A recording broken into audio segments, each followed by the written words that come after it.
घरकुल कामाचे किंवा इतर कामाचे मास्टर आपण ऑनलाईन डिमांड दिल्याच्यानंतर ते प्रिंट कशाप्रकारे करायचे आहे, त्यानंतर त्याचा कालावधी पूर्ण झाल्याच्यानंतर ते मास्टर फिल कशाप्रकारे करायचे आहे, त्याची व्हेज लिस्ट कशाप्रकारे सेंड करायची आहे, याबद्दलची सविस्तर माहिती आपण आजच्या व्हिडिओमधून जाणून घेणार आहोत. तर नमस्कार मित्रांनो, मी आहे सोपान डवाले आणि आपण पाहतात सरकारी कॉर्नर यूट्यूब चॅनल. मित्रांनो, चॅनलवरती जर आपण नवीन आला असाल तर चॅनलला आत्ताच सबस्क्राईब करा आणि पुढे असणाऱ्या बेल आयकॉनवरती क्लिक करून ऑल नोटिफिकेशन अलाव करून घ्या. त्यामुळे पुढे येणारे असेच नवनवीन व्हिडिओ आपल्याला सर्वात अगोदर पाहायला मिळतील. चला तर पाहूयात मास्टर कशाप्रकारे प्रिंट करायचे आहे आणि प्रिंट करून कशाप्रकारे फिल करून त्याची वेज लिस्ट कशाप्रकारे सेंड करायची आहे त्याबद्दलची सविस्तर माहिती.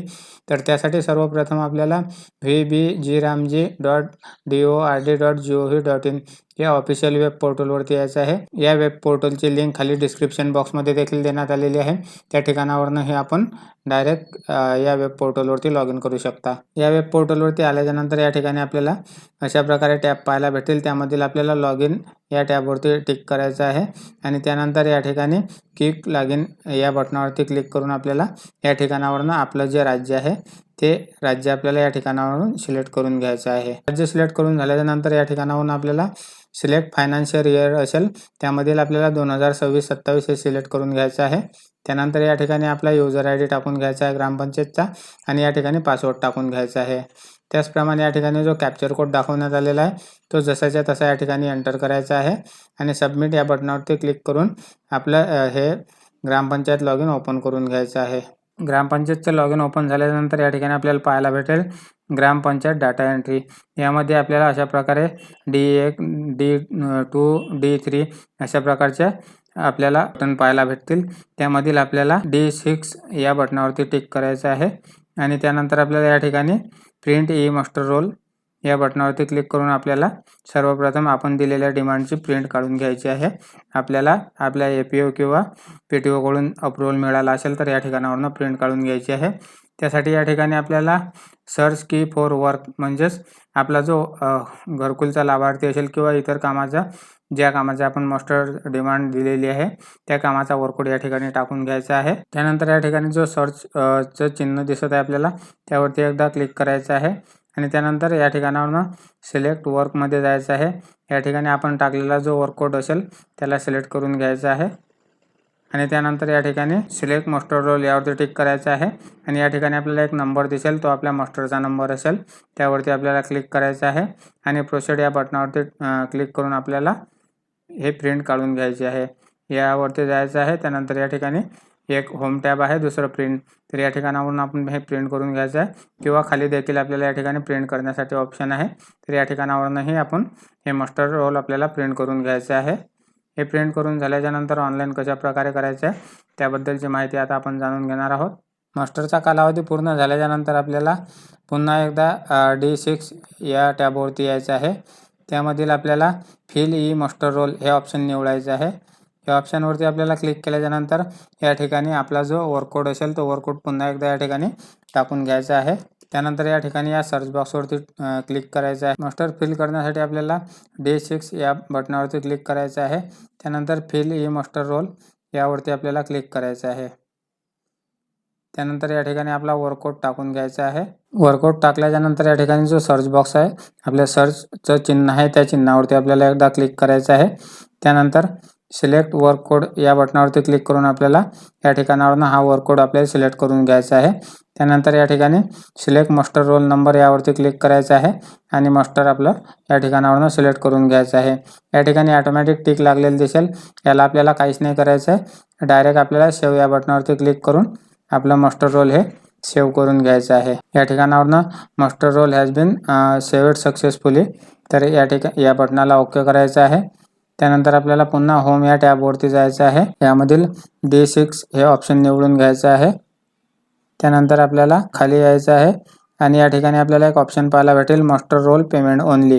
या बटनावरती आपल्याला क्लिक करायचं आहे. तर आपलं मास्टर रोल आपल्याला पेमेंटसाठी पाठवायचं आहे. त्यासाठी आपल्याला पुन्हा एकदा आपला वर्ककोड टाकून घ्यायचा आहे ज्या कामाचा आपण मास्टर काढलेला आहे त्या कामाचा आणि या सर्च बॉक्सवरती क्लिक करून आपल्याला पुढे सिलेक्ट वर्क या बटनावरती क्लिक करायचं आहे आणि त्यानंतर या ठिकाणावरून मास्टर रोल सिलेक्ट करून घ्यायचं आहे.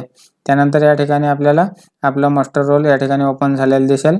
त्यामध्ये आपल्याला जे दिवसाची हजेरी आहे ती आपल्याला या ठिकाणी टाकून घ्यायचं आहे। जी मजुरी असेल आपल्या राज्यातली ती आपल्याला या ठिकाणी टाकून घ्यायची आहे। त्यानंतर मेजरमेंट बुक नंबर म्हणजेच आपला MBचा क्रमांक आपल्याला या ठिकाणी टाकायचा आहे। जे आपली MB आपल्याला इंजिनियर करून फिल करून घ्यायची। मेजरमेंट बुक म्हणजेच MBचा नंबर आपल्याला या ठिकाणी टाकून घ्यायचा आहे। त्यानंतर या ठिकाणी पेज नंबर ज्या MB मधील ज्या पेजवरती आपण हे मास्टर फिल करणार आहात ते त्याचा आपल्याला पेज नंबर या ठिकाणी टाकून घ्यायचा आहे। आणि त्यानंतर सेव्ह या बटनावरती क्लिक करून पुढे जायचं आहे। आपण टाकलेली मजुरी आणि त्याचे किती दिवसाचा मास्टर भरलेला आहे त्याचे एकूण आपल्याला या ठिकाणी आलेले आहे। त्यानंतर सेव्ह या बटनावरती क्लिक करायचं आहे। ते आपल्याला पुन्हा एकदा विचारत आहे की आपण भरलेले मजुरीचे दिवस योग्य आहेत काय, आपण पाठवत असलेली रक्कम योग्य आहे काय, तर त्यावरती आपल्याला ओके करून घ्यायचं आहे। ओके असेल तर आणि काही चुकीचे झाले असल्यास आपण एडिट देखील करू शकता। त्यानंतर आपल्याला पुन्हा होम या टॅबवरती यायचं आहे आणि आता आपल्याला D7 हे ऑप्शन निवडून घ्यायचं आहे, कारण की आपल्याला आपल्या मास्टरची व्हेज लिस्ट जनरेट करायची आहे आणि पुढे ते पेमेंटसाठी पाठवायची आहे। त्यामुळे आपण D7 वरती क्लिक करायचं आहे। त्यानंतर generate veg list for payment या पहिल्याच ऑप्शनला आपल्याला क्लिक करायचं आहे। त्यानंतर या ठिकाणी आपल्याला एजन्सी निवडून घ्यायची आहे, आपली कुठली आहे तर आपली ग्रामपंचायतच असेल त्यावरती आपल्याला क्लिक करायचं आहे। आपलं मास्टर कधी चालू झालं आणि कधी संपलं याचा कालावधी या ठिकाणी दाखवण्यात येईल, त्याला आपल्याला प्रोसीड करायचं आहे। त्यानंतर आपण फिल केलेला मास्टर या ठिकाणी आपल्याला येऊन जाईल, त्यामध्ये आपल्याला सिलेक्ट या बटनाला क्लिक करायचं आहे आणि व्ह्यू व्हेज लिस्ट करून घ्यायचं आहे। आपण व्हेज लिस्ट सेंड करत असलेले आपल्याला या ठिकाणी एकदा पाहायला भेटेल, ते पाहून घ्यायचे आहे। त्यानंतर आपल्याला होम या टॅबवरती यायचं आहे। त्यानंतर पुन्हा एकदा आपल्याला D7 वरती जायचं आहे आणि add payment detail to wage list and send या बटनावरती क्लिक करायचं आहे आणि आपली व्हेज लिस्ट पेमेंटसाठी पाठवून द्यायची आहे। यामध्ये आपल्याला फायनान्शियल इयर सिलेक्ट करून घ्यायचा आहे या ठिकाणावरनं। त्यानंतर व्हेज लिस्ट नंबर आपल्याला या ठिकाणावरनं सिलेक्ट करून घ्यायचा। यामध्ये आपल्याला EFMS या बटनावरती क्लिक करायचं आहे आणि त्यानंतर या ठिकाणी आपण पुन्हा देखील व्हेज लिस्ट एकदा पाहू शकता व्ह्यू व्हेज लिस्ट करून, किंवा आपल्याला डायरेक्ट सेंड करायची असेल तर आपण डायरेक्ट सेंड करू शकता। त्यासाठी आपल्याला सेंड व्हेज लिस्ट या बटनावरती क्लिक करायचं आहे। आपला रेकॉर्ड या ठिकाणी सक्सेसफुली सेव्ह झालेला आहे। आता 7 दिवसात ते 15 दिवसाच्या आतमध्ये या लाभार्थीला याच्या मजुरीचे पैसे भेटून जातील। तर संपूर्ण व्हिडिओ पाहिल्याबद्दल धन्यवाद मित्रांनो। व्हिडिओ जर आवडला असेल तर व्हिडिओला लाईक करा, चॅनलवरती नवीन असाल तर चॅनलला सबस्क्राईब करा। तर पुन्हा भेटूया अशाच एका नवीन व्हिडिओ सोबत, तोपर्यंत जय हिंद, जय महाराष्ट्र।